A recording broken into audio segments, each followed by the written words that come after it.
बड़ी खबर इस वक्त आपको बता रहे, लगातार पंजाब में प्रदर्शनकारियों का रेल रोको आंदोलन चल रहा है। पटरी पर धरने पर इस वक्त प्रदर्शनकारी बैठे हुए हैं। ये तस्वीरें सामने आ रही है।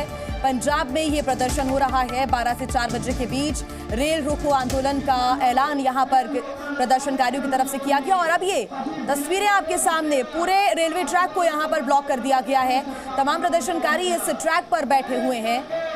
रेल यात्रियों को इससे खासा दिक्कतें लगातार होगी, क्योंकि कई जो गाड़ियां हैं, कई जो रेलगाड़ियां हैं, इससे उसके टाइम पर भी असर पड़ेगा। हमारे साथ अमित भारद्वाज जुड़े हुए हैं ज्यादा जानकारी के साथ। अमित, रेल रोको आंदोलन शुरू हो चुका है प्रदर्शनकारियों का, रेलवे ट्रैक पर बैठ गए हैं और पूरे रेलवे ट्रैक को ब्लॉक भी कर दिया है।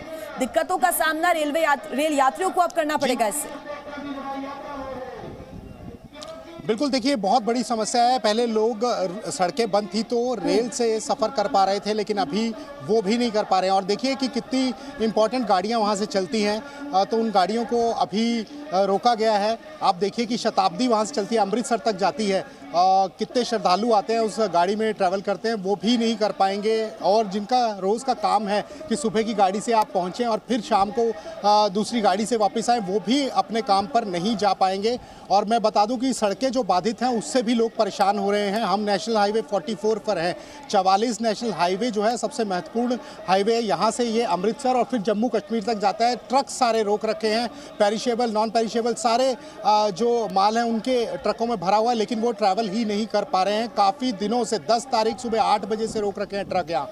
तो ये एक बड़ी समस्या उत्पन्न हुई है और अब रेल भी रुक गई है। 12 से 4 जो है इनकी कॉल थी। कल बीकेयू उग्राहा ने कहा था कि हम किसानों के समर्थन में, और रेल अब रोक, तो रेल का रुकना भी अब एक बड़ी समस्या बन चुका है। और इसके साथ साथ टोल भी अब जो है वो बंद कराए जा रहे हैं। पंजाब में भी टोल जो है वो बंद हो जाएंगे 11 बजे से।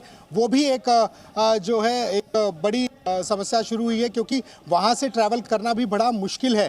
तो अभी इस समय जो लोग दूसरे रास्ते लेते थे उनके लिए भी दिक्कत हो सकती है। पंजाब से एंटर करके या तो हिमाचल में जाएंगे या फिर जम्मू कश्मीर तक, जम्मू तक जो पठानकोट से होते हुए जाते हैं उनके लिए भी समस्या उत्पन्न हो सकती है, क्योंकि दूसरी रोड जो मुलाना से होते हुए आती थी वो भी अब बाधित है।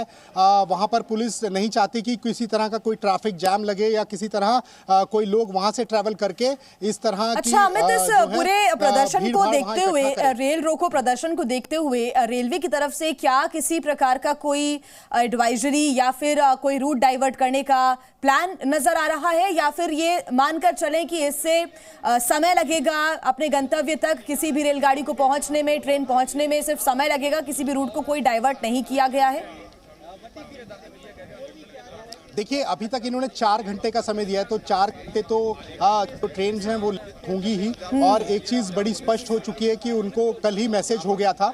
अब ये है कि अब ये 4 घंटे से ज़्यादा अगर इन्होंने बढ़ा दिया, या फिर जैसे कोई खुलता है और कोई प्रदर्शनकारियों में आके शरारती तत्व वहाँ कोई जो है हरकत कर दे, तो वो एक बड़ा जो है एक बड़ी चुनौती है रेल विभाग के लिए भी। और डीआरएम लगातार कोऑर्डिनेशन में है प्रशासन के, वो भी बातचीत कर रहे हैं कि सब कुछ ठीक हो जाए। और दूसरी तरफ अगर हम बात करें तो पंजाब पुलिस का इलाका है, वहाँ इतनी सपोर्ट नहीं मिल पा रही है जिस तरह से मिलनी चाहिए थी। तो ये भी एक बड़ा सवाल खड़ा हुआ है कि किस तरह से जो है पंजाब के इलाकों में सुरक्षा को लेकर, जैसे कि वो यहाँ किसान यहाँ आना चाहते हैं और यहाँ पे पूरी तरह से बैरिकेडिंग है, उस तरफ से भी जो शरारती तत्व हैं वो उनके साथ उपद्रव मचा सकते हैं मिलके। तो वो एक बड़ा सवाल खड़ा हुआ इस तरह से उनको जो है वो कैसे कोऑर्डिनेशन होगा दोनों पुलिस का। हालांकि पत्राचार चल रहे हैं सरकारों में भी, सीएम ने भी लिखा है, भगवंत मान ने मनोहर लाल खट्टर को, और यहाँ पर जो पुलिस अधिकारी हैं वो भी एक दूसरे से पत्राचार कर रहे हैं, कोऑर्डिनेशन की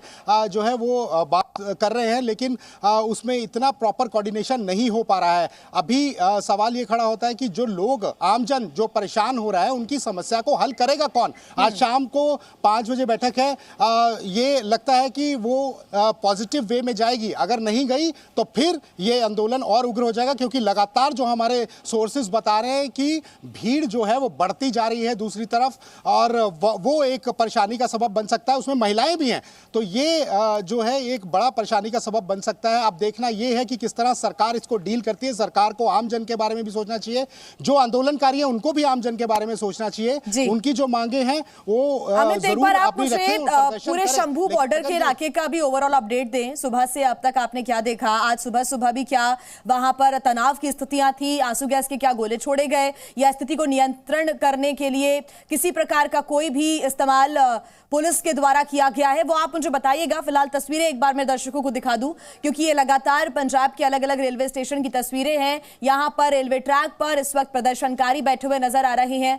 न सिर्फ रेलवे ट्रैक पर, बल्कि देखिए जो पूरा प्लेटफॉर्म है वहां पर भी तमाम प्रदर्शनकारी झंडे लेकर बैठे हुए हैं। ये तस्वीरें सामने आ रही हैं। इससे जो रेल यात्रा है वो बाधित होगी, रेल यात्रियों को काफी दिक्कतों का सामना करना पड़ेगा, क्योंकि लगातार जो रोड ट्रांसपोर्टेशन है वो बाधा बना हुआ है। अभी लोगों को ट्रैफिक जाम की समस्या का सामना करना पड़ रहा है। जो बॉर्डर एरियाज हैं वो सील हैं, तो ऐसे में लोग एक राज्य से दूसरे राज्य में जाने के लिए इन ट्रेन का भी इस्तेमाल कर रहे हैं। शॉर्ट जो रास्ते हैं यहाँ पर उनका इस्तेमाल, ट्रेन के द्वारा उनका इस्तेमाल किया जा रहा है। ऐसे में उनको काफ़ी दिक्कतें हो रही हैं। जो चंडीगढ़ से हरियाणा आ रहे हैं, हरियाणा से वापस यहाँ पंजाब के गाँव आ रहे हैं, उनको काफ़ी दिक्कतें आज करनी पड़ रही हैं।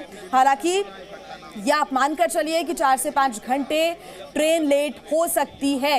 ये संभावना, ये आशंका व्यक्त लगातार की जा रही है। आज शाम को 5 बजे बैठक जरूर होनी है। उस बैठक में आखिर क्या बातचीत होती है, लेकिन बातचीत में अमित देखना होगा कि क्या सकारात्मक नतीजा निकलता है।